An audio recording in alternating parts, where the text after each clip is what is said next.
iniciando a nossa mais uma live da Comissão de Direito Tributário, mais um diálogo tributário aqui pelo canal do YouTube da Comissão de Direito Tributário, da CDTRIB. Hoje, com a presença do nosso convidado, ilustre professor Heleno Torres, a quem eu já agradeço a oportunidade, agradeço o convite, agradeço a receptividade pelo nosso convite. Professor Heleno, seja muito bem-vindo virtualmente à Comissão de Direito Tributário, a essa nossa live. Hoje vamos abordar e discutir e debater o tema cenários pós-pandemia, reforma tributária e recuperação econômica das empresas. Um tema realmente atual, um tema importante para não só para quem advoga no direito tributário, mas também para toda a economia, para toda a empresa, para todo o gestor de atividade empresarial. Um tema muito importante em razão de toda essa questão que praticamente, né, já fez aí com que o ano chegasse à metade. Já estamos em julho, né, já há 3 meses de atividades paradas, então realmente faz-se necessário se debruçar sobre o tema, como atuar e agir daqui para frente, né? Então, realmente é um tema muito importante e a gente recebe o professor Elisberg Bessa como membro da comissão, como debatedor, para estar discutindo aqui esse tema com a gente.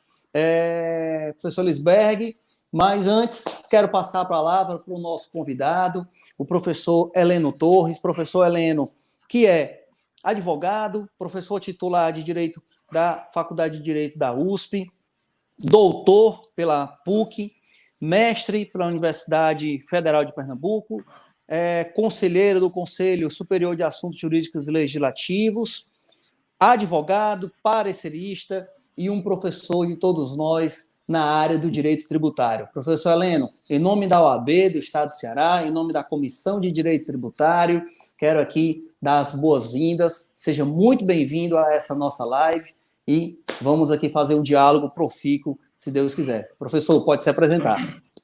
Muito bem, muito obrigado, Jefferson. É um prazer estar aqui nesse encontro, né? Um encontro que eu fico muito feliz, porque não só por estar aqui ao lado do professor Elisberg Bessa e também ao seu lado, mas por poder falar, né, a comunidade jurídica do Ceará e, enfim, a Ordem dos Advogados do Brasil, na seção Ceará, realmente é um celeiro de grandes inteligências, grandes professores, pessoas que eu admiro, né, e eu digo isso lembrando aqui a figura maiúscula do professor Hugo de Brito Machado, né, mas também advogada pública e professora Denise Lucena, e pessoas que realmente fazem uma grande diferença no cenário jurídico nacional. Então, antes de tudo, quero destacar aqui a minha alegria de poder dialogar com vocês sobre esses diversos temas, não é? Porque são temas fundamentais, né? Estão hoje na ordem do dia. E, claro, quando nós falamos fazemos uma discussão como essa, né? De fato, queremos terminar com algumas conclusões, com alguns resultados práticos de como isso pode ser enfrentado. Então, no tema de reforma tributária e de recuperação da economia, logicamente, temos que compreender a Constituição, eu tenho falado isso com alguma frequência, a Constituição como uma Constituição financeira. Né? Não existe nenhum artigo da Constituição que não tenha um impacto financeiro. Então, na prática, toda a Constituição ela pode ser lida pelo seu aspecto financeiro. Quando diz que é uma república federativa, união indissolúvel de estados, Distrito Federal e municípios, então, só nisso a Constituição já está demarcando quem são os entes da federação, que é uma federação, a forma de gastar, as relações necessárias dessas pessoas políticas que devem agir de forma coordenada, de forma conjugada, né, para atingir os objetivos. Quando olhamos para os objetivos, olhamos para os direitos fundamentais, estão ali gastos públicos extremamente relevantes. Então, quer como direitos, quer como competências, quer como ações do Estado, a Constituição toda ela se reflete em finanças públicas ou atividade financeira do Estado. Ao mesmo tempo, ela traz um capítulo, né, que é o capítulo do Sistema Tributário Nacional, que é justamente o instrumento que a Constituição utiliza para gerar as receitas necessárias ao custeio de toda essa máquina, né, porque, afinal de contas, o Estado ele só pode utilizar meios de riqueza a partir de três grandes categorias, né? Ou ele emite moeda, ou ele contrai dívidas, ou cobra tributos. Então, basicamente, quer dizer, há uma quarta possibilidade, que seria vender seu patrimônio, mas isso não é receita nova, né? Isso é conversão de patrimônio em ativo com liquidez.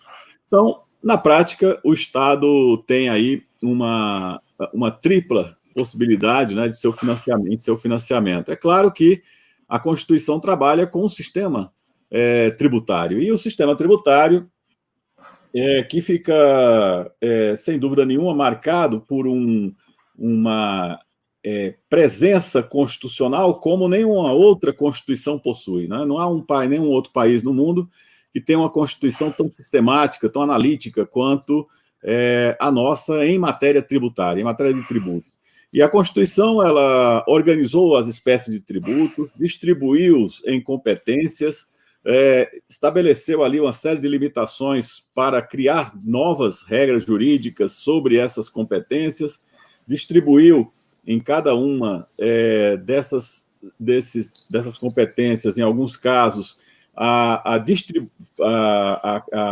o produto arrecadado desses tributos para financiar as demais unidades, é o caso do imposto de renda, do IPI, da União, que são compartilhados com estados e municípios pelos fundos de participação de estados, fundos de participação do município, ou mesmo outros que estão compartilhados dos estados, como é o IPVA ou o ICMS.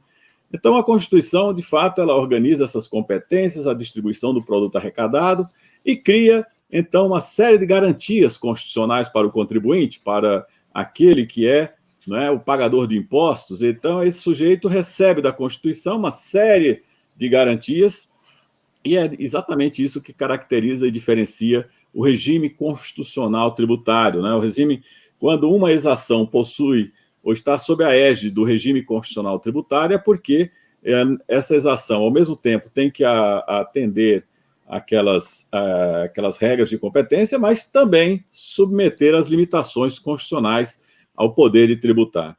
E isso, esse modelo, quer dizer, esse mecanismo de um subsistema tributário, de fato, ao lado do orçamento público e de todo o sistema orçamentário do artigo 163 e seguintes, define, a partir da organização, numa lei de orçamento, com mais uma lei de diretrizes orçamentárias e também um plano plurianual, um planejamento plurianual, define, então, a forma de gastar, né, de realizar o gasto público, de ordenar o gasto público.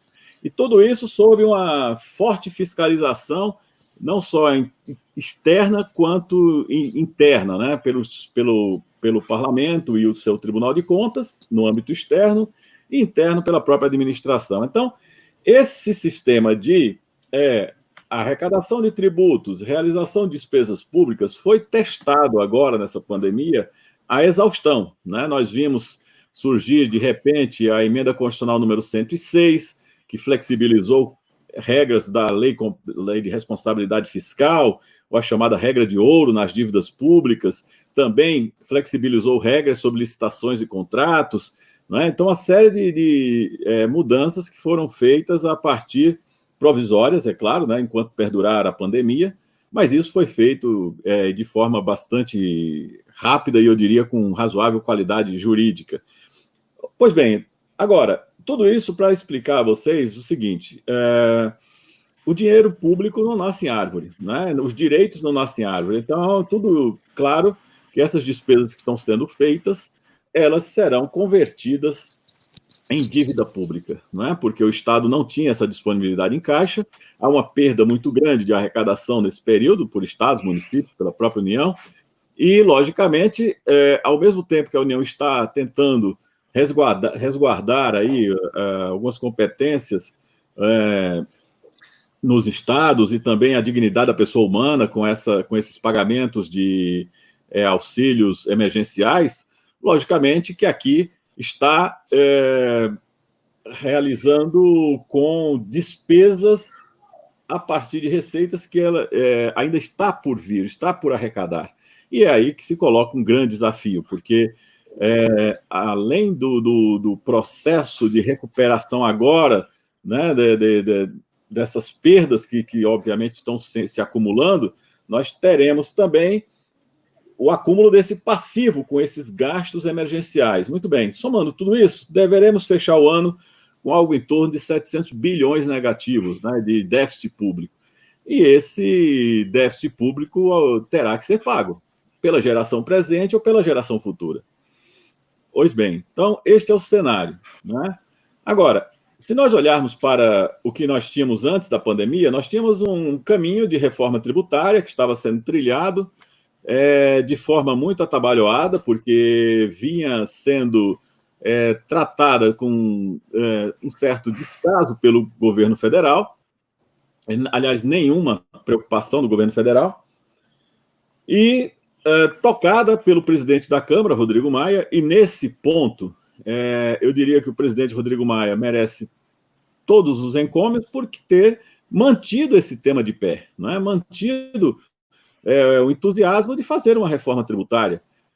Talvez não tenha escolhido o melhor projeto, que foi justamente a PEC 45, a proposta de emenda constitucional número 45, né, como sendo uma proposta da Câmara para dar esse segmento. Porém, era a que estava disponível, né, uma proposta feita a partir de Bernardo Api, que, na verdade, é a mesma proposta que ele já tinha iniciado em 2007, 2008, no governo do presidente Lula, né, quando ele assessorava, não lembro bem, mas acho que, salvo engano, o ministro Palocci.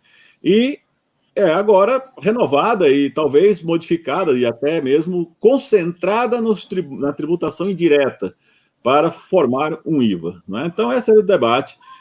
O Senado da República, incomodado de algum modo, pega o texto do deputado Raul, né, e converte na PEC 110. Né? Então, tínhamos ali duas PECs, uma mais ampla, que é a 110, uma mais restrita, que era a 45, com essa lógica do IBS, do Imposto sobre Bens e Serviços.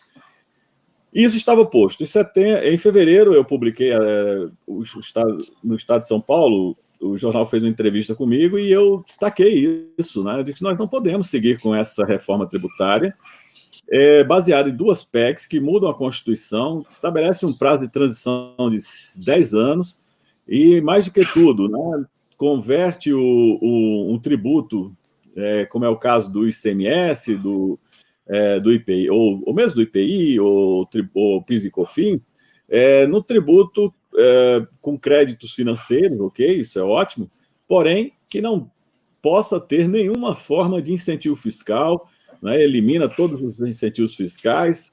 À sua vez, isso reflete fortemente em certas ações constitucionais, como é o caso da Zona Franca de Manaus. Então, a Zona Franca de Manaus seria, se fosse aprovado, fortemente prejudicada. E aquilo realmente eu não concordo. Estive, inclusive, no Ministério da Fazenda, a convite do ministro Paulo Guedes, justamente para conversarmos e dialogarmos sobre isso. Né? E a minha apresentação estava absolutamente convergente com tudo que eu estou dizendo aqui. Acho que essa PEC não será a melhor solução para o Brasil. Nós precisamos fazer uma reforma tributária urgente, mas uma reforma tributária de segurança jurídica, que traga para o cidadão, no 1º de janeiro de 2021, né, a sensação de que sua relação com o sistema tributário vai melhorar. Né, vai ter ali uma simplificação da legislação, ele pagará o tributo de forma mais fácil, mais prática, e talvez o mais importante, com segurança jurídica, para que seus pagamentos de tributos, suas declarações, não sejam reabertas daqui a 5 anos, com cobranças retroativas, sanções pesadíssimas, né? E isso tudo traz um ambiente de negócio extremamente hostil e muito carregado, né? Por causa dos riscos e dos temores que o contribuinte tem sobre o permanente estado de provisoriedade no cumprimento das obrigações tributárias. Parece que tudo pode ser alterado, tudo pode ser modificado. Sem falar de um estado de conflitividade, né, exacerbado. Nós temos hoje, só no âmbito federal, 2 trilhões e 400 bilhões em dívida ativa, mais 600 bilhões que estão em discussão no CARF, mais 400 bilhões que estão nas delegacias regionais de julgamento. E isso vai justamente a algo em torno de 3 trilhões e 500 bilhões de passivo tributário só da União. Então, a recuperabilidade desses créditos é muito baixa. Em dívida ativa, dos 2.400, recupera-se na ordem de 12 bilhões por ano. Então, é lógico que isso é muito pouco, recupera-se menos que os próprios juros que são acrescidos, né, e mostra o quê? Uma alta conflitividade, né, um excesso de conflito. Então, nós temos que agir na causa, não só no processo. Mas no processo, em boa hora, veio a Lei Geral de Transação, né, que nós vimos aí. Eu sempre lutei por essa legislação, respeitei sempre aqueles que entendiam de forma contrária, mas acho que a Lei Geral de Transação veio para ficar, né, e agora, a partir de março, né, nós já temos uma transação extraordinária em curso. Sem dúvida nenhuma, isso ajudará muito os contribuintes a encontrarem agora, nessa pós-pandemia, soluções consensuais com a administração pública, né, especialmente com a advocacia da Procuradoria da Fazenda Nacional. Então, professor, eu acho que é uma coisa muito boa. Deixa eu só... 1998. Diga, conclua, pode concluir. Então, esse era o cenário que nós tínhamos no pré-pandemia. Agora, então, diante desse quadro, né, de pandemia, nós basicamente tínhamos ali os estados, os países, né, adotarem basicamente medidas emergenciais de contenção muito rápidas, urgentes, necessárias, e na sequência nós sabemos, e a OCDE já tem algumas publicações nessa linha, né, de orientação dos países, que devem assumir medidas de recuperação da economia e, na sequência, de estabilização do setor público. Então, logicamente, na maioria dos países, já estão abertos processos de reformas tributárias. Só que, assim, a maioria desses países fizeram reformas tributárias ao longo dos últimos 20 anos, pelo menos 3 ou 4 reformas tributárias, e nós não fizemos nenhuma, né? Nós, desde 1995, estamos tentando, com o antigo projeto do deputado Mussa Demis, né, finado deputado Mussa Demis, que perdeu por um voto na época do governo Fernando Henrique Cardoso, tentamos fazer uma reforma tributária que não chega a lugar nenhum. Então, está na hora, realmente, de fazermos alguma reforma tributária. E o pós-pandemia traz esses desafios. Uma reforma tributária que, primeiro, tenha condições de refinanciar o Estado, né? O Estado na sua totalidade, não o Estado federado, né? O Estado, a União, o Estado, os municípios, todos quebrados, com dívidas altíssimas. Então, a dificuldade de redução de carga tributária é inequívoca. E, por outro lado, o grande desafio que é recuperar as empresas, para o que o Estado terá que fazer gastos tributários. Então, gastos tributários de um lado, e ao mesmo tempo... Perda de receita do outro, né? Perda de receita do outro e necessidade de recuperar, não é, essa situação. Então, como eu disse, inevitavelmente, alguém pagará a conta. Nós podemos deixar para gerações futuras. Esse é o papel das dívidas, né? E, agora, não podemos deixar irresponsavelmente. Teremos que administrar essa dívida pública e reduzir o seu impacto para as gerações futuras. Então, essa reforma tributária que está por vir, agora recentemente, anteontem, o ministro Paulo Guedes disse que agora mandará alguma coisa, que não sabe exatamente o que é, mas mandará alguma reforma para a Câmara. Quer dizer, o negócio é tão tão desprovido de qualidade que nem o ministro da Economia sabe o que vai mandar para a reforma tributária. Mas ele diz, talvez vá tributação de dividendo, talvez venha uma CPMF, talvez venha um IVA federal. Então, ou seja, nem ele mesmo sabe qual reforma vai me encaminhar, né? Então, isso é um estado de calamidade jurídica inexplicável, né? Porque, logicamente, não se faz reforma tributária desse jeito, se faz reforma tributária olhando para um horizonte, o que é que eu quero realizar, como realizar, né? Quais serão as medidas necessárias e por que essas medidas são úteis e urgentes nesse momento. Mas, de qualquer forma, temos que acreditar, né? Ele é um vendedor de promessas e eu respeito muito, gosto pessoalmente, não tenho nada a dizer do ministro, eu acho que é uma pessoa que sempre me respeitou e eu também o respeito muito, tenho muito apreço pessoal por ele. Agora, a parte isso, eu não posso deixar de, como professor e acadêmico, reconhecer que, de fato, nesses últimos tempos, o Ministério da Economia tem faltado, né, com a sociedade nessa questão da reforma tributária. Já faz tempo que nós esperamos isso. E, para concluir essa minha fala, que já vai longa, eu queria dizer a vocês que esse final de semana foi um final de semana muito triste para a comunidade tributária, porque nós perdemos um grande professor, que era o professor Eduardo Botelho, foi um professor da Faculdade de Direito, aqui da Universidade de São Paulo, um grande mestre, uma pessoa que foi sempre primeiro lugar quando aluno da Faculdade de Direito aqui do Largo São Francisco, um grande poeta. Todos os anos ele me mandava um livrinho de poesias que ele fazia e mandava para os amigos, né? Então, eu confesso que hoje eu estou muito triste. É um fim de semana que eu passei lembrando desse meu caro amigo, que já estava doente há algum tempo, mas sempre o momento de passagem é um momento de sofrimento, né? Então, ele era um grande amigo da geração dele, enfim, do professor Ataliba, professor Paulo de Barros Carvalho, Raul Antônio Carrasa. Essa era uma geração da qual o professor Botelho foi, obviamente, um dos grandes mestres, mas e pontificou com eles durante muito tempo. Mas nos últimos 5, 6 anos ele se retirou um pouco, foi se afastando, né? A doença, infelizmente, o atrapalhou muito. E aí, nesse final de semana, perdemos. Então, eu queria aproveitar essa oportunidade para dizer a vocês que a comunidade tributária está de luto. É muito triste a gente dizer isso, né? Mas é um luto que a gente lembra com muito respeito, porque esse professor deixou uma obra importante e uma obra que não pode ser esquecida. Então, agradeço aí a oportunidade de vocês me darem para eu falar isso a todos. Muito obrigado.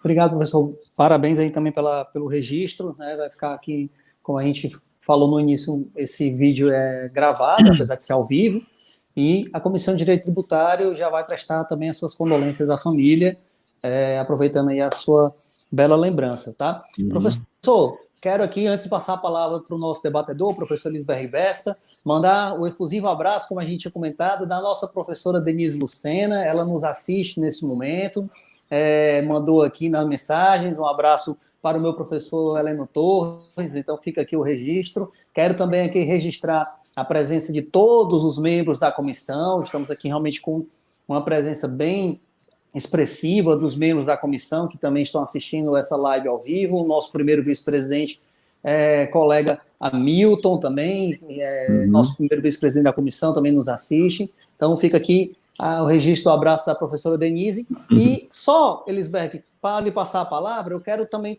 dar um gancho na fala do professor, já voltando ao tema, quando o professor falou da questão da transação tributária. Esse é um tema que me é muito caro, é um tema que particularmente eu gosto muito, escrevo bastante sobre essa questão de arbitragem, né? O projeto do senador Anastasia sobre arbitragem na lei de execução fiscal, né? Esse projeto ele vinha tramitando, é lógico que com a pandemia ficou parado, e eu quero dar esse gancho para passar a palavra para o professor Lisberg Bessa, porque a própria Universidade de Fortaleza, a Unifor, ela tem hoje um mestrado, que é o chamado mestrado profissional, que trata, não vou dizer exclusivamente, mas que tem como carro-chefe a transação tributária, né, Lisberg? Então, sim, a transação, não só tributária, mas a transação como um carro-chefe. Então, realmente, essa nova metodologia de negócios jurídicos, que o próprio CPC fala, e que, a meu ver, pode ser plenamente aplicado ao direito tributário. Não vejo por que não ser aplicado a transação tributária, a arbitragem no direito tributário, nas execuções fiscais. Eu até tenho um artigo sobre isso, mas eu queria passar a palavra para o Elisberg exatamente com esse gancho, que a própria Universidade de Fortaleza ela já tem um mestrado no qual os alunos tratam dessa questão da transação. Elisberg, por gentileza, como debatedor, pode ficar à vontade. Perfeito. Inicialmente, todo o meu agradecimento à comissão pela oportunidade de debater, lógico, com toda humildade, com o leitor do professor Heleno Torres. Agradeço desde já os meus cumprimentos, a minha solidariedade, à família do professor Eduardo Botalo, uma referência que todos nós sentimos de fato. De fato, a universidade tem um mestrado profissional na área de gestão de conflito, que abarca também as esferas da área pública na devida medida da possibilidade, né? Bem interessante nesse contexto. Mas, professor Heleno, eu acompanho os seus escritos, as suas publicações e, inclusive, os seus informes jornalísticos, entrevistas, e não é de hoje a sua crítica em relação a esses projetos de emenda constitucional, especialmente 45 e o 110, né, pela sua insatisfação quanto à tecnicidade dessas propostas, e também não é de hoje a sua crítica em relação à política de benefícios fiscais implantada, né, no nosso país, especialmente na sua condição de acompanhamento, do controle desses benefícios fiscais. Quando o professor falou sobre a Zona Franca de Manaus, nós temos hoje aqui no nosso estado a Zona de Processamento de Exportação, a primeira e a única zona de processamento de exportação em funcionamento, isso com um sucesso, inclusive virou referência para as EPS no Brasil, com recordes de exportações, especialmente placas de aço, com um complexo industrial muito forte, a Companhia Siderúrgica do Pecém, e outras 3, 4 empresas, grandes empresas no entorno, mas que chegam a uma preocupação muito latente nossa, benefícios fiscais, né? Até que ponto essas reformas ou propostas de emenda constitucional atende à complexidade, né, das diferenças regionais, a complexidade das carências de mercado. Nós temos zonas não atrativas para o mercado e que os incentivos ainda se tornam necessários. Para complementar, falar um pouco sobre a reforma tributária infraconstitucional, defendida pelos seus escritos. Uhum. Né? Até que ponto uma reforma tributária infraconstitucional pode proteger necessários benefícios fiscais? Não sei se eu me fiz entender, mas seria dentro dessa lógica, não atacando ou não alterando propriamente o sistema de competências tributárias, mas fazendo uma atualização, uma modernização, desburocratização de impostos, dos tributos existentes, para fins de celeridade. Sim. Basicamente isso. Claro. Os detratores dos incentivos fiscais dizem que é muito mais prático você, com maior controle, né, dar dinheiro na forma de subsídio a certos projetos do que dar o incentivo fiscal. Né?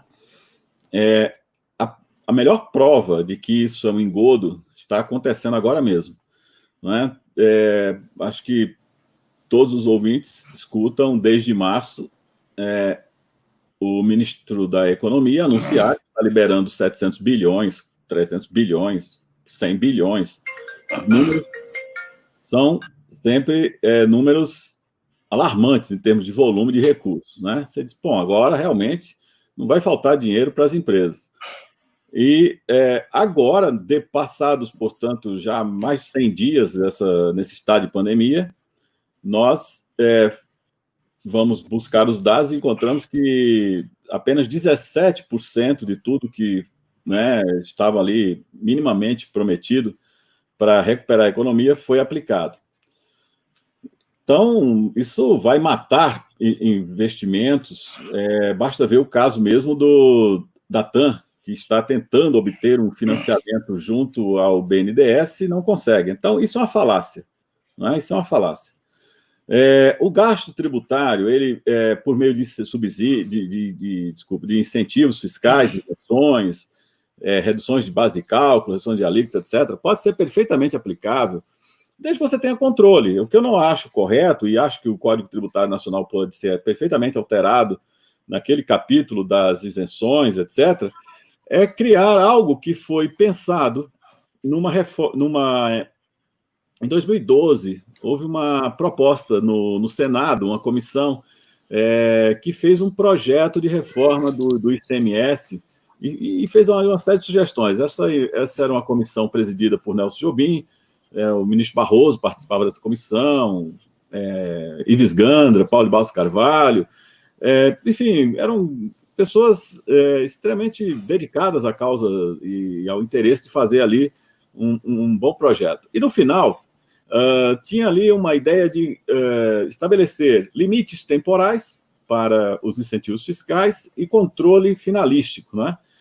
Pois bem, passados 5, 6 anos de tudo isso, no governo Temer, esse assunto foi, né, reaceso, especialmente porque o gasto público estava muito alto e tudo, havia toda aquela discussão de limites de gasto, etc. E, nesse momento, de novo, voltou esse assunto, né? Claro, por quê? Porque desde a década de 90, e nós deveríamos ter aprendido com os europeus, a Europa fez o controle, o desmantelamento dos incentivos fiscais por 2 fases. O primeiro, a identificação deles, né, e o estabelecimento de critérios para desmontar, vamos dizer assim, aqueles excessos de benefícios, de incentivos de todo tipo. E o terceiro, e a segunda etapa, desculpe, na criação, então, de novos modelos de incentivos com prazo certo e controle de finalidade. Pronto, é isso que falta no Brasil. Né? Não é criar um incentivo e deixar para lá, é criar um incentivo e controlar a sua aplicação, a sua eficiência, né? A sua utilização. É disso que eu sou a favor. Eu não sou contra o incentivo. Pelo contrário, sou contra leis que querem tolher e acabar com incentivos fiscais. E aí vão aparecendo coisas como o FETAB no Mato Grosso, como o FEF e em outros estados, né, foram surgindo aí redutores de incentivos concedidos por lei. Quer dizer, essas maquinações, elas são extremamente danosas, porque o Estado assumiu um compromisso com o empreendimento. E quem foi investir naquele determinado lugar foi dentro de uma lógica de expectativa de lucro. Ninguém investe por causa social apenas. Investe por expectativa de lucro também. E, logicamente, quando se altera a equação econômica, logicamente, alguém perde, né? Então, é nesse cenário que eu acho que nós podemos perfeitamente fazer uma reforma tributária muito qualificada, tributo por tributo. Por exemplo, se no IPI uma lei revogar toda a legislação do IPI ab início, desde a sua origem até hoje, e criar no seu lugar uma lei quadro mais harmônica, mais coerente, sem essas coisas horrorosas que tem pelo meio do caminho, né? Sem dúvida nenhuma, a indústria pagará o seu IPI normal, mas sairá disso com uma tributação melhor e mais adequada, sem prejuízo dos incentivos que possam ser concedidos. O mesmo se diga sobre PIS e COFINS, o mesmo se diga sobre ICMS. Agora, claro, o pior de todos os tributos é o ICMS, né? Isso é indiscutível. É o câncer do sistema tributário que acabou com metade da indústria brasileira, que prejudicou o comércio do Brasil em todos os sentidos. Então, é lógico que aí o trabalho é mais profundo. Primeira coisa é acabar com o CONFAS, que é um órgão absolutamente... Não é nem um órgão, né? Porque aquilo é uma reunião que se faz sob o ministro da Fazenda, quer dizer, uma prática que é herdada do regime militar, porque naquela época os governadores eram biônicos, e o ministro da Fazenda era quem dirigia os secretários de Fazenda estaduais. A Lei Complementar 2475, portanto, ao meu ver, é inconstitucional. O Supremo está julgando isso na DPF 198, e eu espero que o Supremo Tribunal Federal tenha coragem não só de dizer que é inconstitucional a unanimidade ali exigida, mas também que o CONFAS é inconstitucional. E o CONFAS não poderia ter sido recepcionado. Né? A Lei Complementar 2475, ela, na sua totalidade, não deveria ter sido recepcionada. E, na verdade, a Lei Candir era para ter envolvido a Lei Complementar 2475. Houve um acordão, né, dos estados, especialmente alguns que tinham medo de perder benefícios e tal, e mantiveram. Hoje, eu diria que nós precisamos revogar a Lei Complementar 2475 ao lado da 8796, para fazer uma lei quadro muito mais ampla, que retire ao máximo possível a liberdade e competência dos estados para legislar em matéria de ICMS, de tal modo que nós tenhamos uma uniformidade desse tributo, que, como o Roque Carrasa diz muito bem, é um tributo nacional. O ICMS tem vocação de tributo nacional. Ele está distribuído aos estados como uma questão de distribuição de produto arrecadado e de federalismo fiscal, ponto. Agora, o ICMS, como se encontra hoje, com cada estado legislando ao seu modo, com o CONFAS, que por meio de convênios e protocolos invade o espaço reservado no inciso 12 do parágrafo 2º da lei complementar, frequentemente, isso é uma vergonha, isso tem que acabar. Não é? Nós precisamos que seja deslocado para o Senado da República, não é? Ali uma comissão específica que seja permanente e se ocupe das questões de alíquotas interestaduais, que se ocupe de incentivos fiscais e também de algumas questões de adaptação, né, a esse novo modelo. Perfeito, professor, perfeito. Elisberg, só também já acrescentando, vou lhe passar a palavra para você fazer o seu contraponto, mas também, professor, nessa questão do ICMS, que o professor muito bem falou, eu até vejo também um problema muito grande no que diz respeito à questão das obrigações acessórias. A quantidade de obrigações acessórias que hoje nós temos, né, que é a dificuldade gigantesca para empresas, para que elas cumpram essas obrigações. Até o professor Luiz Eduardo Chueire, que esteve com a gente semana passada, ele usou uma expressão que eu achei muito, muito peculiar, que ele disse que o pior não é pagar tributo, o pior é pagar para pagar tributo, né?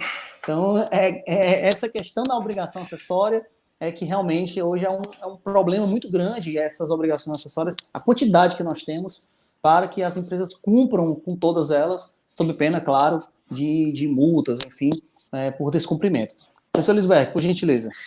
Bem, meu amigo, professor Heleno, muito claro, e aproveitando o que o meu professor Jefferson nos coloca, uma pergunta mais objetiva. Isso é uma curiosidade também minha, como pesquisador, ainda não tenho nenhuma convicção, mas para se reestruturar a tributação nacional, com efeito a, pelo menos, médio prazo, alterando de base econômica, diversificando a base econômica, saindo um pouco de uma tributação sobre consumo exacerbada, para ir para a renda, para ir para o patrimônio, reduzindo os gastos com as obrigações acessórias, ou desburocratizando o sistema das obrigações acessórias. Necessário se faz realmente uma reforma tributária? Até que ponto o Brasil hoje é dependente de uma reforma tributária? Veja só, o que é uma reforma tributária, né? Você pode fazer uma reforma tributária ampla, constitucional, mudando a Constituição, e você pode fazer uma reforma tributária tributo por tributo, né? Qual é a melhor? Depende.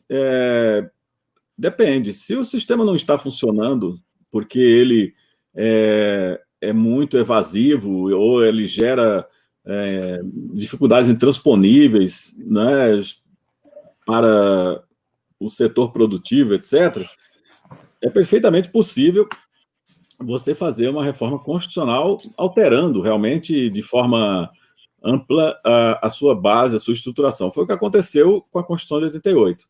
Né? Eu não diria que o nosso sistema está nesse estágio, não. Nós temos... O modelo constitucional é muito bom. O modelo constitucional é perfeito. O que é triste e estarrecedor são os vários subsistemas legais dos impostos que foram sendo gerados. Então, agora, culpa de quem? Culpa do legislador. não é? O IPI foi recepcionado, todo ele, já pela Constituição de 67, do que era um imposto antigo, um imposto que tinha sido criado, enfim, recente, sobre indústrias e profissões. Depois ele entra sobre um imposto sobre consumo, vira um IPI. Tá? Depois vem um imposto sobre mercadoria. Depois vem no ICMS da Constituição de 88. Acrescenta 2 serviços complexos. Por quê? Porque acabou com o imposto único sobre telecomunicações, combustíveis, sobre minérios, etc., e consolidou tudo e deu para os estados isso na forma de ICMS. Então, os serviços de transporte interestaduais, que era um problema sério, ninguém conseguia cobrar, os municípios não conseguiam cobrar, deram isso para os estados cobrarem. Hoje, se formos olhar, eu acho que impostos sobre serviços de transporte são cobrados por 7 ou 8 estados. Em todos os demais, esses serviços estão isentos. Quer dizer, é uma palhaçada, né? Como é que o estado recebe uma competência constitucional de um serviço direto e, obviamente, alegando supostas dificuldades de cobrança, vai praticamente isento o tributo. Ou mesmo no caso do ITCMD, a arrecadação do ITCMD é ridícula, chega um pouco mais de 7 milhões de reais, quer dizer, é uma arrecadação baixíssima no âmbito federal. Por quê? Porque até hoje, passados 30 anos, o Congresso Nacional não editou a lei complementar exigida pela Constituição para regular o ITCMD. Né? Então, claro, há tantos conflitos interfederativos que os juízes estaduais, muitas vezes, têm uma dificuldade muito grande ali de identificar patrimônio e várias coisas. Então, temos essa dificuldade com o ITCMD. Temos outra dificuldade muito grande com a tributação patrimonial. No Brasil, ITR. A União veio uma emenda à Constituição que autoriza a União a transferir o ITR para a cobrança dos municípios. O que aconteceu? O que aconteceu aqui em São Paulo, no Paraná, ou em Minas, deve estar acontecendo no Ceará também. Todos os municípios resolveram criar suas próprias regras de como fiscalizar a base de cálculo do ITR. Virou um inferno, ninguém sabe mais. Por quê? Porque a lei não foi feita para isso. A lei foi feita contemplando a União na fiscalização, exclusivamente a União, com um parâmetro único, critério comum, etc. Agora nós temos, potencialmente, 5.565 possibilidades de cálculo da base de cálculo do ITR, quer dizer, conforme, claro, a quantidade de convênios que tenhamos, que os municípios tenham feito. Quer dizer, isso aí é um absurdo. Quer dizer, é culpa da Constituição? Não, não é culpa da Constituição, é culpa do legislador. Não é? Então, o legislador que tem que fazer agora o seu dever de casa de adaptar esses impostos à atualidade, simplificar essa legislação. Recentemente eu estive na Sociedade Rural Brasileira, né, e o mesmo produtor das terras dele, né, vamos dizer assim, banham, fazem fronteira com 3 municípios. Ele diz que é um inferno, porque tem que recolher ITR para cada um daqueles municípios, segundo critérios totalmente diferentes. Né? Então, veja, isso não é culpa da Constituição. Por isso que tributação sobre patrimônio arrecada pouco, mas arrecada pouco por causa da legislação que é muito ruim. Né? O ITCMD, idem, ITBI, idem. Né? Nós precisamos de uma regra que atualize os imóveis e seja comum para todos os municípios brasileiros. Né? Que tenhamos um padrão uniformizado, um standard, e isso, perfeito, como forma de eliminar conflito de competência, é perfeitamente possível a União editar uma lei complementar com esse JAES. Por esse motivo, eu acho que nós temos, sim, um dever, e basta ver que vocês percebam o seguinte, à luz na época de 65, ITBI e TCMD eram um imposto comum, único, né? Então, o CPN compreende ambos como se fossem a mesma base tributável. Resultado, depois de 88, nós tivemos a segregação dos dois. E o CTN não foi alterado. Era para o quê? O legislador complementar ter alterado o CTN nesse capítulo e ter estabelecido quais são as regras gerais de um e do outro. Né? Então, só para vocês verem que nós podemos fazer uma reforma, e é a reforma que o cidadão espera, que ela esteja em vigor em 1º de janeiro de 2021, porque se nós não aprovarmos até lá, só entrará em vigor em 22. né? É simples assim, né? Porque por causa do prazo de anterioridade do artigo 150, inciso 3 da Constituição. E essa é a minha crítica, ou seja, quando nós vamos para um estágio constitucional, fazer a aprovação constitucional não quer dizer nada, porque aí a reforma legal só será feita em 2021 para entrar em vigor em 2022. Né? Então, vamos perder mais um ano. Quer dizer, essas pessoas, elas não, pelo visto, elas não interpretam a Constituição, não leem, não abrem a Constituição, né? E não têm visão de prática, visão de mundo real. Isso se a lei sair, né, professor? Tem muitos casos que a lei nem sequer saiu, como o senhor falou aí. Então, isso mesmo se a lei sair. Exato. E fora Aí vem as obrigações acessórias. Obrigação acessória, né? Eu tenho meu velho professor Souto Maior Borges, que é, sem dúvida nenhuma, quem estudou melhor no Brasil isenções e obrigações acessórias, certamente foi ele. E o professor Souto Borges diz muito claramente, né, essas obrigações acessórias, elas, claro, uma vez instituídas por lei, nós temos que acompanhar ali aquelas funções que o CTN coloca, né, de arrecadar e fiscalizar os tributos. Ok. Mas isso não pode levar o contribuinte ao inferno, né? a gastar dinheiro, como disse o professor Chuele aí, né? Excessivamente. 5% do faturamento das empresas são gastos com a administração, a gestão tributária. Então, é lógico que é um sistema muito caro, né? 1.800 horas para preencher todos os documentos. Nós precisamos, o CIAT, o Centro Interamericano de Tributário, já tem sugerido isso, a OCDE também, tem uma fatura eletrônica única. Todas as empresas devem emitir a mesma fatura, o mesmo tipo com o mesmo sistema, tal modo que, com a fatura eletrônica única, nós tenhamos a solução dessas dupla ou triplicidades, né, de incidências de obrigações comuns, acessórias, etc. Então, não só essas superposições de obrigações acessórias é ruim para o contribuinte, como para o próprio fisco também, que muitas vezes nas fiscalizações não tem dificuldade ali de autuar o contribuinte. Então, eu acho que está na hora de nós fazermos uma reforma que envolva obrigações acessórias, que envolva o tributo propriamente dito, e também as sanções, porque as sanções são, né, pesadíssimas, extremamente excessivas, muitas vezes em coisas meio pequenas. Eu teria aqui exemplos para dar a vocês aqui de horas sobre situações ridículas que levam o contribuinte a uma multa de 150%, que depois, claro, vai cair, porque aquilo não subsiste, porém, com custos elevados de advogados, de processo, um tempo, demora, porque tem um dado que as pessoas não levam em conta, mas é importante. Infelizmente, porque temos um dos piores órgãos de controle de valores imobiliários no mundo, que é a CVM, nós temos uma baixíssima quantidade de empresas de capital aberto no Brasil, né? Temos uma ordem de 250 empresas de capital aberto. Essas empresas, elas estão obrigadas a publicar balanço, e aí nós sabemos que delas, nós temos algo em torno de 2 trilhões de contingências só para a matéria tributária. Quer dizer, é muito dinheiro. Isso, imagine vocês que esse universo de 2 trilhões só em matéria tributária impede as empresas de fazer investimentos, distribuir lucros, uma série de... Enfim, contratar novos funcionários.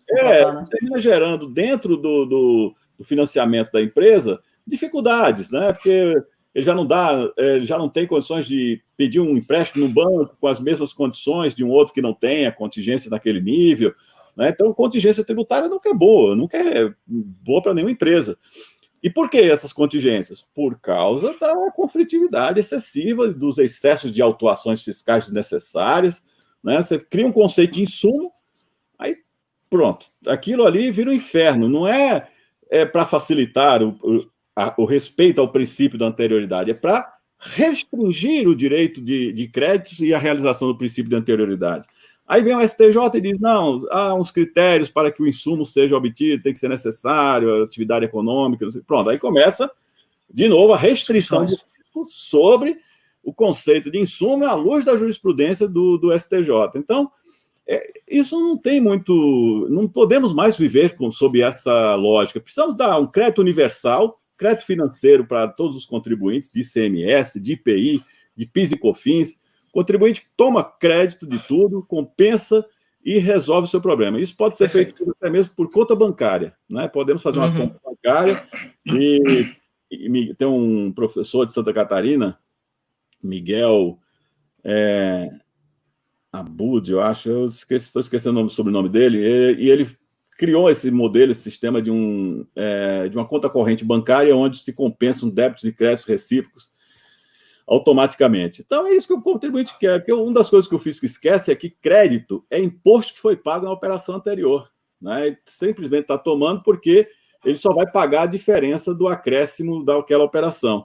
Mas não, eles querem o imposto passado como se fosse integral, o segundo como se fosse integral, e o terceiro em seguida, e crédito é um benefício fiscal, é uma vantagem. E isso é um erro, não é vantagem nenhuma. É imposto que foi pago e a empresa da etapa seguinte, no preço, está pagando aquele imposto da operação anterior. Perfeito. Professor Lisberg, depois eu tenho uma pergunta, mas eu sei que você já está com uma pergunta engatilhada aí. Pode ir. Na verdade, só mais uma provocação, professor Heleno.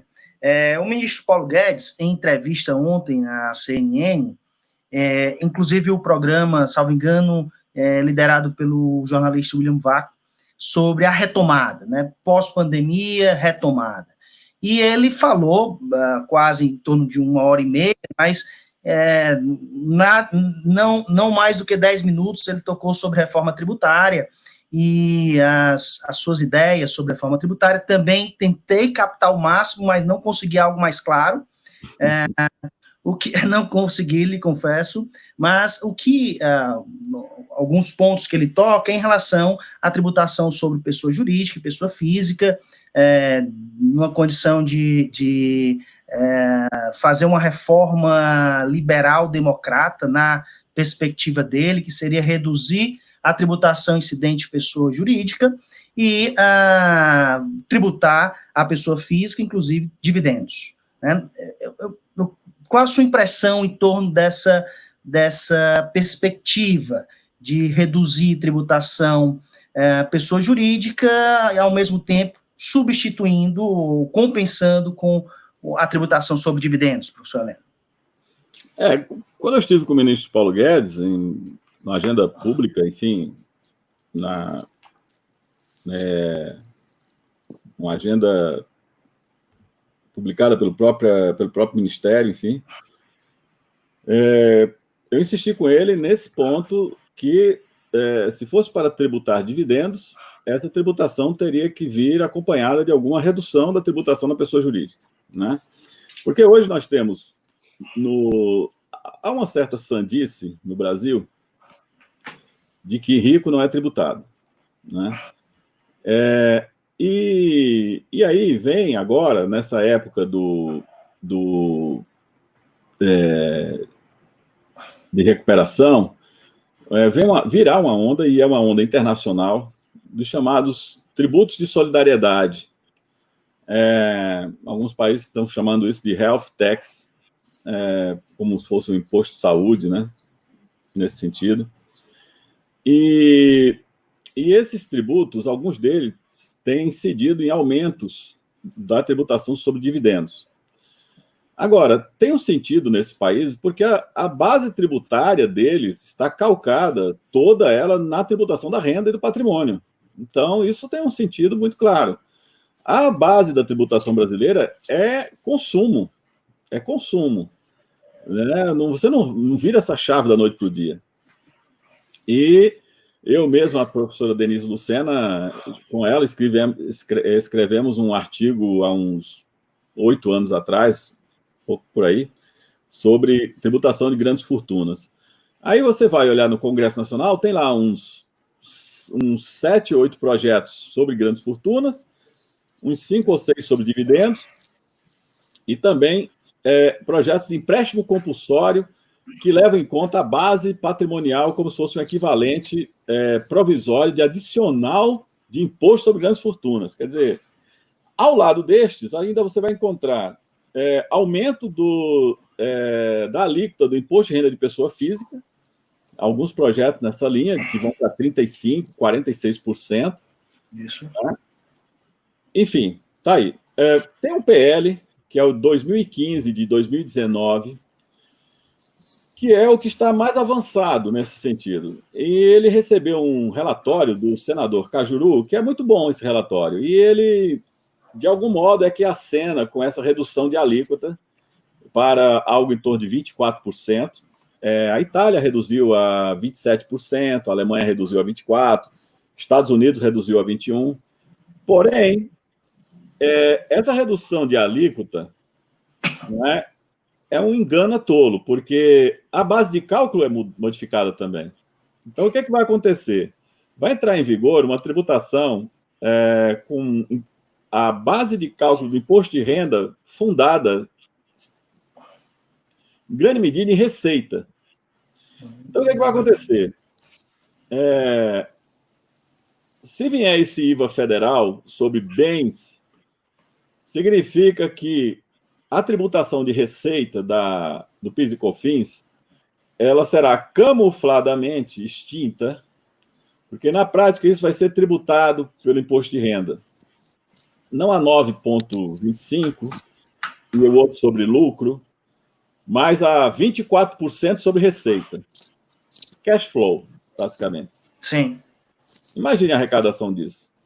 Então, é uma falácia dizer que você está reduzindo a tributação da pessoa jurídica. Eu quero pagar 34% sobre meu lucro, e se eu não tiver lucro, prejuízo, eu não pagar nada. Agora, diferente da receita. 24% sobre cash flow, receita, aí eu pulo fora. É pesadíssimo. Isso me jogam 15% de dividendo nas costas. Então, na verdade, né, é uma falácia que você está reduzindo o imposto de renda. Na verdade, a mudança da base de cálculo trará como repercussão um aumento brutal do imposto de renda. Sim. Porque se ele for baseado em receita, como eu suspeito, tá? Não tenho certeza. Sim. Eu suspeito que seja essa a lógica, porque nenhum país do mundo acaba com um tributo como o PIS/COFINS. Porque não existe nenhum país do mundo que tenha uma tecnologia tributária dessa natureza. Todos os países hoje estão tentando tributar receita e não conseguem. Por quê? Porque pelo princípio de capacidade contributiva, você só tem capacidade contributiva no lucro da pessoa jurídica, não em receita. E pelo princípio, e pela lógica do financiamento da Previdência, isso foi sendo aceito pelo Supremo quando era 1%, depois quando virou 3%, e quando pulou para 9,25% no acumulativo, o Supremo manteve também, e por aí ficamos com um imposto de renda sobre lucro, um tributo sobre faturamento, barra receita, sim, e impostos sobre consumo de serviços e mercadorias. Então, essa situação específica do Brasil mostra que nós teremos uma tributação fortemente aumentada com essa aparente redução de imposto de renda, né? Da alíquota do imposto de renda de pessoa jurídica e extinção do PIS e da COFINS. Na verdade, não vai ser isso, né? Você vai ter aí uma compensação valiosa para a União quando ele passar a tributar receita pelo imposto de renda. Agora, isso, claro, o Ministério da Economia não fala, né? Não ouvi, não. Você tem a questão da tributação do imposto sobre serviços. Porque o imposto sobre serviços nada mais é do que a tributação da renda do sujeito, no geral. Sim. Né? O advogado, vamos dizer que seja um advogado só no escritório. Esse advogado recebe do seu serviço um honorário que vai ser o quê? Vai ser a base do imposto sobre serviço, do imposto sobre faturamento e do imposto de renda. A renda dele é aquela. Por isso que o imposto sobre serviço não pode ser alto, porque ele é um tributo que já incide numa base tributável, no caso do imposto sobre a renda, já é muito fortemente tributável. Então, se você aquece imposto sobre serviço a 30%, porque essa é a lógica do IBS, né? Do IBS. Serviço de mercadoria como se fosse o mesmo. Para uma pessoa que não tem créditos relevantes a compensar, como é a advocacia, escritórios de contabilidade, né, que é mais pagamento de pessoal do que outra coisa, né? Então, ele não tem o que compensar. Então, o que você faz? Quando isso acontece, você tem uma tributação de 30% sobre o serviço, vai ter o IVA federal, aí você sabe Deus quanto vai ser isso, que vai incidir sobre esse mesmo serviço, né? Vamos dizer que seja 10%. Então, 40% sobre o consumo. Só já é maior. Já é maior. Aí vem imposto de renda com base em faturamento, outra pancada. E depois dividendos. Então, aí realmente o sistema tributário, quando as pessoas acordarem, vão ver que estão pagando muito mais imposto do que pagavam antes. E essa lógica ainda tem um agravante, que é o seguinte, sim, aí vem a outra falácia. Não, agora vamos reduzir a tributação sobre salários. Então, mesmo que tire ali da folha de pagamento 10%, mas esse 10% já vai estar embutido nesse outro conjunto aqui. Portanto, é um toma lá da cá, é só uma mudança de nomes, e era o que eu dizia há 2, 3 anos atrás. Querem fazer uma reforma tributária para fazer mudança de rótulo, né? E não é, a reforma tributária não é assim. Você tem que fazer reforma tributária com princípios, com aplicação de critérios jurídicos transparentes para que as pessoas saibam o que é que realmente está mudando, né? E aí, outra coisa, o que você vai fazer com a tributação sobre dividendos, mantendo juros sobre capital próprio do outro lado? Aí um monte de gente vai migrar para emprestar dinheiro para se fugir da tributação dos dividendos, né? Da questão de financiamento da empresa. Aí, não suficiente, você vai voltar aos velhos problemas da tributação de dividendo no Brasil, que eram os percalços dos contribuintes com a chamada omissão de receita.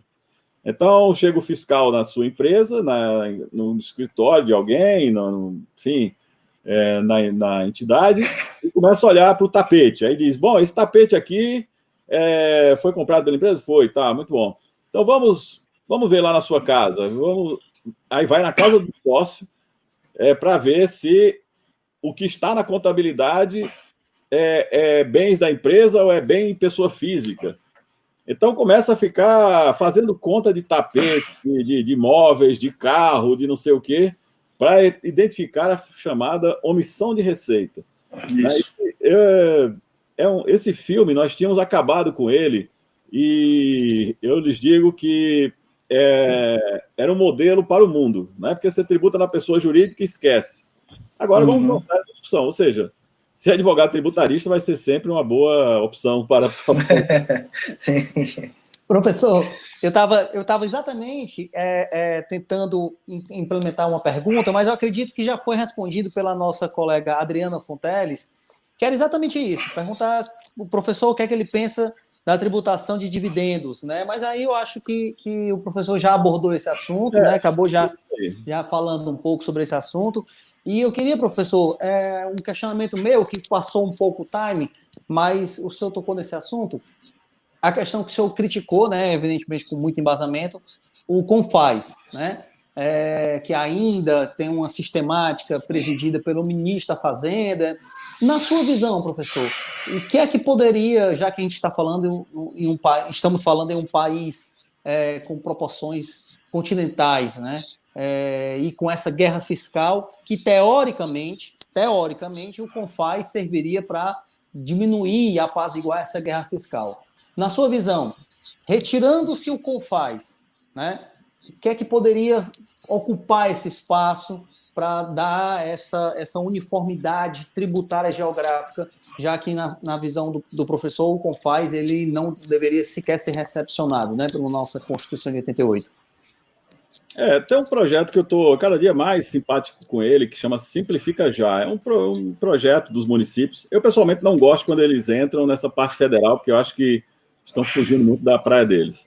Agora, o ISS é um tributo que pode ser aprimorado com pouca coisa. Ele pode ser aprimorado com a fatura eletrônica, ele pode ter uma alíquota uniforme em todos os serviços, full para tudo, 4%, pronto, acaba com isso. Né? Pode gerar crédito em uma operação ou outra, mas isso é mais discutível. E como o IBS, aqueles que discutem o IBS findaram por um grave desserviço à segurança jurídica brasileira, que foi a extinção da lista de serviços, né, porque eles passaram a advogar o conceito de serviço como um conceito amplo, e hoje isso praticamente já está assente, assim, né, em todos, que agora mesmo o Supremo acabou de tomar uma decisão parecida com essa. Por quê? Sim. Porque, claro, a doutrina ela tem um papel de proteção dos princípios, da segurança, da certeza, da previsibilidade. A partir do momento que ela própria abre mão disso, ela abre também uma janela para a competência entrar, né? E aí, claro, os municípios, ao meu ver, já contam com o fim da lista de serviços, porque todos esses que, né, passaram aí tanto tempo defendendo o ISS da forma como defenderam, acabaram por desqualificar a utilidade da lista de serviços. Isso. Então, agora, tanto os estados querem serviços sem lista, quanto os municípios vão lutar por isso. Ficou dificílimo defender a lista de serviços, né? Aí, o serviço. Aí, o que é que eu digo? Nós precisamos ter um comitê nacional, um comitê gestor do ISS e um comitê gestor do ICMS. E ninguém melhor do que o Senado da República, que representa os interesses federativos, né, dos estados e, por sua vez, também dos municípios que o integram, para ser a casa onde esses representantes, e eu preferiria ver essas pessoas votadas dentro dos estados, pelas assembleias legislativas, com, portanto, independência, para que essa pessoa tenha, não é, que represente o Estado propriamente dito, a Assembleia Legislativa e o governo, né? E tem assento nesse conselho e ali defenda os interesses federativos nacionais.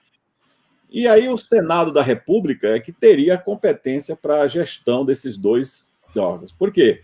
Quando eles falam de, não, temos que ter um comitê gestor do IBS, ou comitê gestor do ISS, eu morro de medo disso. Não é? Porque vão pôr quem lá? Né? Quem serão esses 5.500 representantes? Quem serão esses representantes dos estados? Né? Então, é mais do mesmo? Não, não quero. A gente tem agora uma oportunidade de dar a quem é de direito a competência para regular essas situações, que é o Senado da República. Então, cabe ao Senado criar esses comitês, subordiná-los, como tem no artigo 52 o dever de ter um acompanhamento dos sistemas tributários, que já está lá, né? Então, teria com esses comitês também esse trabalho de acompanhamento e cumprimento daquilo, e, obviamente, dessa forma, essas pessoas também teriam um respeito maior pelas competências legislativas, porque hoje o CONFAS age como se não houvesse legislador no país. Não é? Basta ver o que eles fizeram, não é, na calada da noite, naquele convênio 52 sobre substituição tributária. Aquilo foi uma coisa desastrosa. Não é? Entrou e legislou sem dó nem piedade sobre substituição tributária, substituindo o Congresso Nacional, sem competência para isso, não é? Sem autorização constitucional para isso. E vários desses dispositivos foram suspensos pela ministra Carmen Lúcia. Então, realmente, o CONFAS não tem mais condição nenhuma de prosseguir. Eu sou um crítico ferrenho do CONFAS. O CONFAS já teve presidentes maravilhosos. O próprio secretário Tostes foi presidente do CONFAS. Então, o CONFAS já deu suas grandes contribuições ao país, eu não tenho a menor dúvida de dizer, e respeito muito o CONFAS. Mas ele, hoje, é uma entidade que perdeu por completo a sua capacidade de gestão, porque virou balcão de trocas, de interesses, de incentivos, e quando não concorda, vai e cria por conta própria aquele incentivo, e vai nesse jogo de conflitos federativos, guerra fiscal e tudo mais. Então, eu, pessoalmente... Perfeito, professor. Perfeito. A gente já vai chegando já à nossa reta final, né? O tempo passa muito rápido, já estamos com 1h10 de live. Agradecendo as presenças. Vou passar a palavra ao professor Lisberg para ele fazer as suas últimas ponderações ou então a última pergunta. Depois o professor, claro, Heleno, complementa, né? Mas eu queria só pontuar que um colega nosso, membro da comissão, professor o doutor Kleber Pontes, que é membro da nossa comissão e nos assiste diretamente da Alemanha, né? Ele está lá fazendo...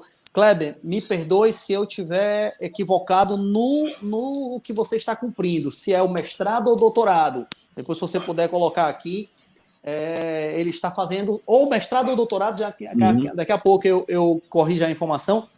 E ele diz o seguinte, pesquisei na alíquota do imposto de renda de pessoa jurídica aqui na Alemanha e, via de regra, a alíquota é de 15% da renda a ser tributada. Então, exatamente aquilo que o senhor falou agora há pouco, né? Então, ele foi dar uma olhada lá... Na verdade, são 24. Na verdade, são 24, porque esses 15% é como aqui no Brasil, tem um adicional e eu não sei, que vai depender de faixa de valores. Mas, no geral, para as pessoas, de lucro real, que seria o equivalente aqui no Brasil, a Alemanha saiu de 37% para 24%. Essa é a alíquota global, né, da tributação da pessoa jurídica na Alemanha. Eu li recentemente esses dados. Tranquilo. Meu amigo Elisberto, por gentileza, faça aí as suas últimas ponderações para depois a gente já chegar à nossa reta final. Professor Heleno, só agradecer, sempre uma honra. Certo, na maioria dos casos, que é o caso do Brasil também, que é 15% até aquele limite específico de pessoas. Uma faixa e vai depois aumentando, né? Vai aumentando, perfeito. Sempre uma honra aprender. E só a título de conclusão, eu sei que o professor é um voraz pesquisador em segurança jurídica, né? Tem obras publicadas sobre a temática. Qual a mensagem que o professor poderia passar para a condição de mercado, né? Como que a legislação tributária reformada, ou pelo menos revisada, poderia se comportar para gerar tão necessária segurança jurídica diante de um ainda ambiente econômico de extrema segurança.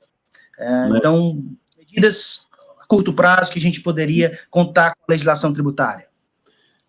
Segurança jurídica é o tema da minha tese, uma das teses de titularidade, e é um assunto que eu tenho muito apreço, porque acho que toda ambição do Estado de Direito é prover segurança jurídica, né? Aliás, o Estado só existe para isso.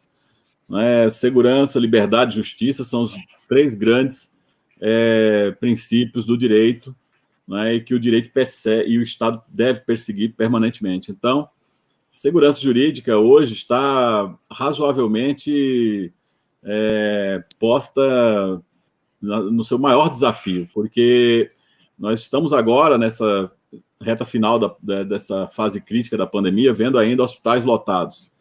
Na segunda etapa, que será a partir do final do ano, etc., nós veremos tribunais lotados, né? Então, o estágio de insegurança jurídica, qual chegaremos, do crédito, de seguros, de tributos, vai ser muito grande, né? Então, precisaremos, e aí as grandes instituições, a Ordem dos Advogados do Brasil, nas sessões, ou mesmo no nível federal, o Poder Judiciário, o Ministério Público, serão chamados para um grande debate público comum, né, com todos os seus profissionais, seus servidores, para uma discussão mais profunda sobre os grandes temas da segurança jurídica. Eu não tenho a menor dúvida disso. Não é? Previsibilidade, boa-fé, respeito à coisa julgada, respeito a direitos adquiridos, né? Nós estamos vendo, à torto e à direito, essas tentativas, não é, de amesquinhar direitos adquiridos. Então, a tentativa de reduzir salário do servidor público, a tentativa de superar os limites da coisa julgada. Isso nós vamos ver aí à torto e à direito. Então, nós precisaremos ter muita confiança, convicção nos fundamentos da Constituição e lutar para mantermos, não é, um ambiente de segurança jurídica, porque é isso que qualquer empresário quer, qualquer investidor quer, e é o que a sociedade não pode abrir mão, né? Nós precisamos de segurança jurídica em todos os níveis. E no direito tributário, eu diria que tanto mais. Não é? Um direito tributário seguro é um direito que, obviamente, observa a Constituição, não é? Os tributos devem ser cobrados, mas devem ser cobrados nos limites autorizados pela Constituição. Nós não podemos abrir mão desses grandes valores do regime constitucional tributário. E, nesse sentido, eu acho que a Ordem dos Advogados, sem dúvida nenhuma, deverá aí dar uma grande contribuição na orientação das pessoas, na orientação das políticas públicas que vão surgir, né? E, mais do que tudo, assegurar, junto ao Poder Judiciário, a observância plena de todos esses fundamentos, né? Nós temos uma Constituição garantista, e é um garantismo amplo, né, que abrange direito público e direito privado, direito tributário e direito comercial, então, na sua totalidade, né, não temos exceções ao princípio da segurança jurídica. Então, eu acho que essa segunda etapa, que vai ser a etapa de recuperação, ela vai demandar muito desse olhar constitucional e vai demandar muita presença dos advogados, né? Nós estaremos aí, seguramente, nunca faltamos, né? A advocacia brasileira esteve presente em todas as crises da economia, do Estado ou da sociedade. E não vai ser agora que nós faltaremos. Estaremos sempre juntos da sociedade. Muito obrigado. Perfeito, professor. Perfeito. As palavras aí, realmente, a gente também compactou dessa mesma ideia, né? No que diz respeito à segurança e informação. Então, esse é um papel, quanto mais esclarecedor for o debate, né, fica mais fácil para o cidadão, para o advogado. Até, professor, aproveitar a oportunidade, né, que o senhor disse aí, a OAB sempre tem que se manter presente. Tivemos agora, do dia 16 de junho até o dia 30, um projeto da nossa comissão chamado Plantão Fiscal, em que a gente respondia vários questionamentos através do e-mail da comissão e do Instagram, de dúvidas mesmo do cidadão, né? Salvo engano, não sei quantas milhares de leis foram promulgadas agora nesse período da pandemia.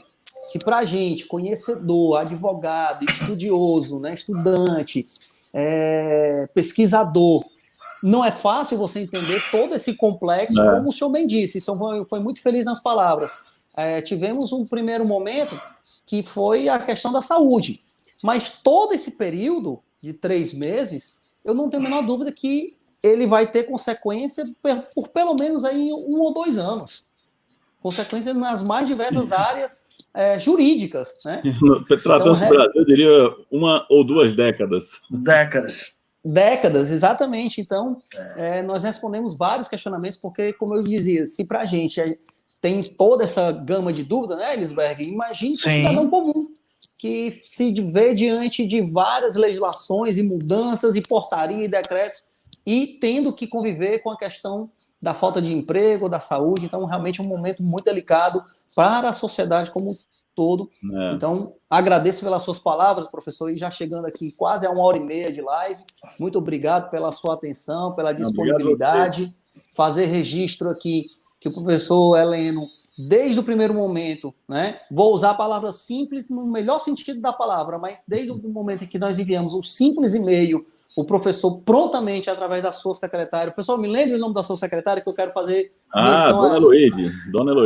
Dona Eloíde, quero aqui registrar também os agradecimentos. Foi a secretária-geral da Faculdade de Direito lá em São Francisco durante muitos anos. Perfeito. Então, assim, foi de uma simpatia e de uma proatividade que faz menção realmente a gente deixar registrado. Então, o professor Heleno, desde o primeiro momento, já respondeu o e-mail, colocando à disposição para o dia e hora, né? Eu fiquei até um pouco envergonhado, porque ela mandou, escolha o dia, escolha a hora. Eu falei, não, pelo amor de Deus, quem tem que escolher o dia e a hora é o professor. Professor, mas então, em nome da Ordem dos Advogados do Estado do Ceará, em nome da Comissão de Direito Tributário, quero aqui agradecer por essa aula, né, que o senhor proferiu, e também agradecer a presença do nosso membro e coordenador do Grupo de Estudos, professor Elisberg Bessa, e passar a palavra para o senhor encerrar essa nossa live, mais uma live. Espero que todos tenham gostado. As dúvidas eu tentei, na medida do possível, responder, tá? Mas, é claro, a gente sabe que o tempo ele é muito curto, até porque realmente a gente tem uma objetividade. Professor, eu deixo o senhor com as palavras finais para encerrar a nossa live. Imagine, eu agradeço, só tenho a agradecer, uma satisfação estar aqui com os advogados do Ceará, do Nordeste, enfim, do Brasil todo, né, porque são eventos que ficam depois acessíveis, né, a todos, mas dizer da minha satisfação de estar aqui com o Dr. Elisberg, com o Dr. Jefferson, e desejar a vocês e à OAB do Estado do Ceará, né, que realmente consigam aí dar aos cidadãos, né, e também aos advogados em geral a melhor informação, o melhor conteúdo possível, né? Isso é o mais importante, né? Parabéns pelo trabalho de vocês, sucesso, fiquem com Deus. Obrigado. Professor, um abraço, mais uma vez agradecendo. Obrigado. Esperamos que tudo isso passe o mais alto possível para que o senhor possa vir presencialmente à Fortaleza. Um abraço, obrigado a todos. Elisberg, meu amigo, um abraço. Estamos juntos, meu presidente. Muito obrigado. Encerrando aqui mais uma live, mais um Diálogos Tributários. Espero que todos tenham gostado. Um abraço, professor. Fique com Deus. Obrigado.